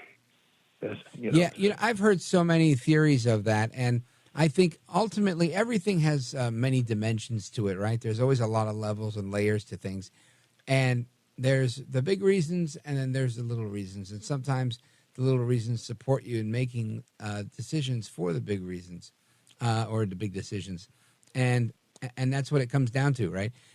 Whether it's a push towards being dry, like you're saying, and putting an end to alcohol, or it's a genuine movement inside of his heart where he's just like, no, we've got to stop this now, and we can't stop until we're done with it.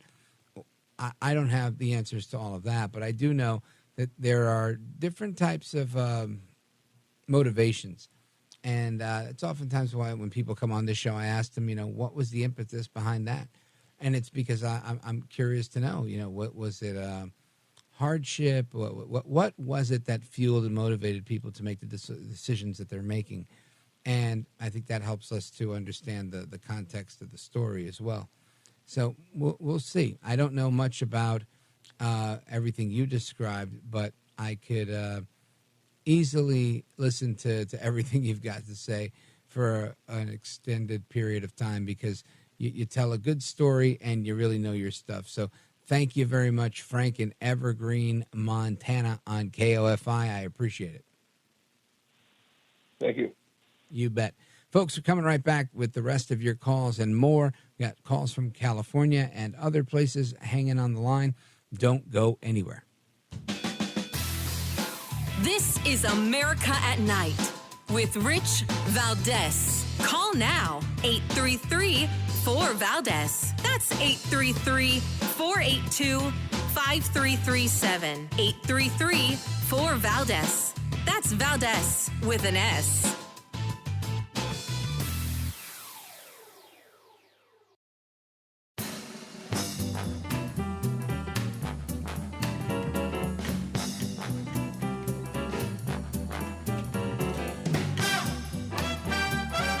America at Night with Rich Valdez.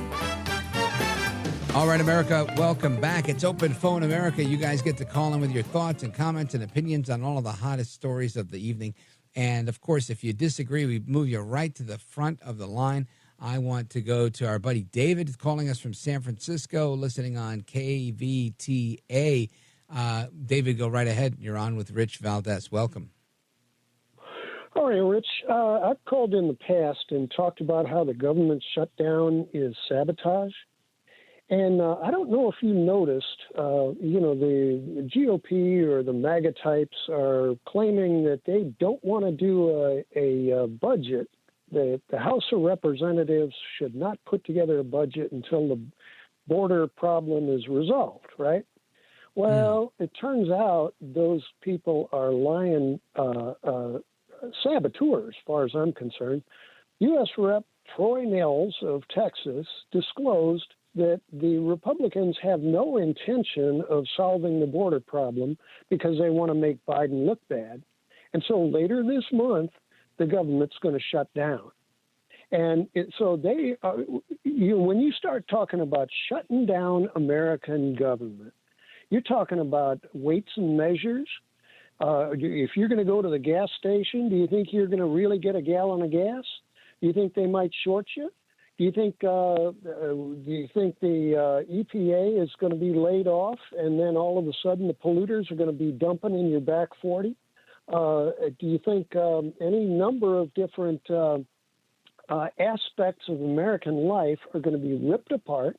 Of course, well, I actually do. I think we're going to get all of those services. We always do, right? Many people have to work without pay during a government shutdown because that's just how it works, and we see it happen time and again. And then once it's over, they file for retroactive pay, and they get it. And half the time, they even get a little extra on top of that because of whatever and whatnot, the way it's structured. So I can honestly say I think we'll see all of those things.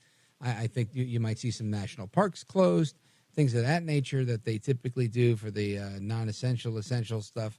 But everything you're talking about that's, surrounding our system of energy and whatnot, I don't see that stuff really being interrupted. It happened last time. It's happened in the previous shutdowns, and all the way back to Newt Gingrich. These people are bank examiners. What well, see, here's my thing. Whatever it was that was interrupted during the last one and the one before that, I think everybody that can remember these things thinks it wasn't so bad, right? We got through it pretty fine. Whether it was carrying our items in a different way, but ultimately we get through these things, right, David? I don't remember anybody going, oh my gosh, I can't believe that we're having a government shutdown. I think people go, all right, well, it sucks for these government workers, but they all get their money anyway. So where's the big detriment? I don't see it. You mean you pay a guy $175,000 a year to be a congressman, and he doesn't do his work for 2 years? Well, I think it goes beyond paying a guy a salary. I think ultimately it's about Congress has this responsibility to create a budget under the Constitution. If they do, they do. If they don't, they don't. And that's the consequence of it. David, out of time. Thanks for the call. God bless America. Hasta la próxima. I'm Rich Valdez.